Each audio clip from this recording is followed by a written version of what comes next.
Okay, so this is part 2 of my review for the Morningtide Rares.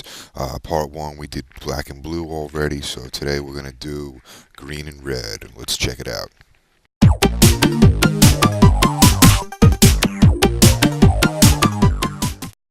Holy balls, looks like we're going to start off this set review with the Chase Rare. This guy is going to be commanding probably about a $20 bill pretty soon, just because of the fact that he cannot be easily removed. Basically, him and Troll Ascetic are going to be partying in green decks for ages to come. You might have to look out for some bounce against him, but if you protect him, I'm sure he's going to take you all the way. So, Cream of the Crop is pretty interesting. It's sort of like a Greater Good, which rotated out with 9th edition. It doesn't seem to be as good as that, though, because you can't keep a whole bunch of cards with it. You only get one. But it seems like it'd be pretty good in some sort of a mono green or a slash green deck. You basically get rid of all those extra lands that you have, and it's pretty fairly costed too at 2 mana. So it seems like it's probably going to be pretty interesting. Plus, as a combo player, I always like to keep my eyes open for cards like this that allow me to dig through the deck and select what I need specifically. Definitely keep your eye out for that. It's interesting. So the Guiltleaf Archdruid's a pretty interesting guy. He's got 2 abilities that are pretty decent. I mean, whenever you play a Druid spell, it basically replaces itself with a free draw. And if for some reason you do have 7 of them in play, I don't even know if there's 7 Druids in Standard right now, but if for some reason you have 7 of them in play, getting all of your opponent's lands is pretty much a game ender there. They'd probably scoop automatically. I don't think anyone's going to value this more than $1 because it's such a strange card. Definitely has some possibilities. I can't imagine having 2 of them in play and drawing 2 cards. That'd be pretty brutal. Grape O'Doyen, thank God, Wizards. I've had a deck with Harpoon Snipers and Bridges in it just sitting around forever. I keep on saying, all I need is an Archer Lord. Please, Lord, an Archer Lord, so I can pump these dudes up and do some damage. And lo and behold, the Wizards answered my call. Grape O'Doyen. He sucks. Like I said before, if you're playing Tree Folk, Doran is always in play, so this guy's a 5/5 for 4, which is pretty reasonably costed. Basically, he sets up a Tree Folk deck pretty well. I could assume you have some Harbingers, Harbinger out whatever you want, you get a huge dude into play, possibly Doran if you don't have him just yet. It seems like a pretty good guy. So this is a Tree Folk spell that makes 5/5s for 5 mana. Yeah, Doran's in play, of course. It's pretty decent, it looks like. I can't see it really being played outside of Limited, though. I saw it in Limited deck with a couple of Fertilids. Repeatedly dropping it back to your hand is kind of ridiculous. But I don't think it's a little too slow to be played in Standard, though. So this guy seems kind of weak considering he's one of the legendary creatures. He's definitely no Nath, I'll say that.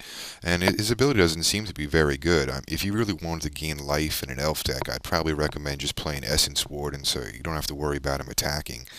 I mean, he does attack and gain a couple life, but I mean, if you're really going to be sacking your creatures, I mean, the creatures are in your deck because they're good. You don't want to fucking sack them. This guy's kind of weak for a legend. I don't like him. So Scape Shift is a really awesome card. I don't think it's going to see too much play in Standard just yet. I can't see you sacrificing a bunch of lands and getting a whole bunch of deserts or safe havens into play. But in Extended, it's going to be pretty brutal. I could see you getting your Tron pieces out or your Cloud Posts and a Beseiju and just comboing off with your Tooth and Nail deck. Definitely pretty cool. I'll try and pick those up. Wow, a Tree Folk that's actually 5/5 without Doran in play. I mean, if you do have Doran in play, he's pretty ridiculous also. You better have, I guess, 2 Dreamstalkers to block his ass when he attacks for 10. But then again, I'd rather play Dauntless Dowerback, I guess, if you want to have a cool, huge dude for 4 mana. It seems to be okay, but that champion ability is not going to be too good. So green seems to be pretty good from this set. I mean, the only cards I really don't like are the New Elf Legend and Unstoppable Ash, and obviously the Grape O'Doyen, even though he would make my Archer's deck really nice. But between Cream of the Crop and Scape Shift and obviously Chameleon Colossus, you get some pretty good stuff in green.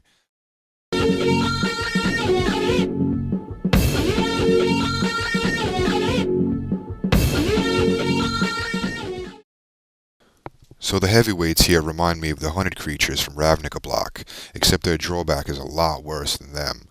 If my opponent searched out a Shriek Maw with the heavyweights and just killed them, I'd probably be happy. It could be horrendous if they pull out like an Acroma or something ridiculous like that. Also, I mean, versus the only combo deck in the format, they're going to pull out a Hellkite against you, and that's pretty bad. I sort of have a little infatuation with Giants right now, so I'm not going to be too impartial while reviewing this card. I think it's pretty cool in the Giants deck. It's going to get huge. It has Trample, and if it has Sunrise Sovereign in play, it also gets another +2/+2. Incredible. I like it. So the Countryside Crusher has the makings of a chase rare right now. They say it's going to be pretty good, and I guess loam and extended, make it huge, bring back a couple of lands. I don't know if it's going to be too good in the standard, but they are asking $10 for it right now. I am kind of peeved that they made it a giant. I mean, the only 3/3 giant I want to play is Desolation Giant. Oh well. So this guy sort of reminds me of Jaya Ballard from Time Spiral block. Except the drawback isn't discarding a card, you have to champion a creature. It's probably only going to see playing limited, where it's pretty much a powerhouse, but no one's playing Giant Constructed even though it smashes blue decks. I guess you could make a deck with Lightning Crafter and Jaya, or you might as well throw in Kamal Pit Fighter too, and Prodigical Pyromancer. Seems like a pretty good deck. First off, I have to say I love the artwork on this card for some reason. It's really unusual, and I'm not really sure why I like it. This guy might get played in some sort of a goblin deck, the top of the curve, way to refill your hand, possibly get a whole bunch of little goblin goodies and some burn spells. Uh, okay, so Lotus Bloom is just resolved. You do a couple Rite of Flames, you play this card here, you play Ashling's Prerogative, you set it to even, you do Empty the Warrens for 1,000,000 Goblin tokens who now have haste, and what the heck, you might as well play Haze of Rage also to pump them up even more. I like the deck. I like it a lot. Fucking incredible. Tauren Maulers, very similar to Quirion Dryad, who was reprinted in 10th edition. Unlike the Dryad, though, you have to rely on your opponent playing spells to make him any larger. It's a little bit of a drawback not being able to grow him yourself. If he was a little bit larger, possibly a 3/3 for 4 mana, he'd definitely be a powerhouse. He'd probably even be broken, having to rely on at least 2 burn spells to kill him.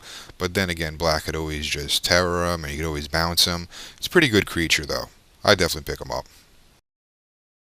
Any X burn spell like Disintegrate or Blaze is always a powerhouse in limited, and this is even more so since you have the possibility of returning it to your hand.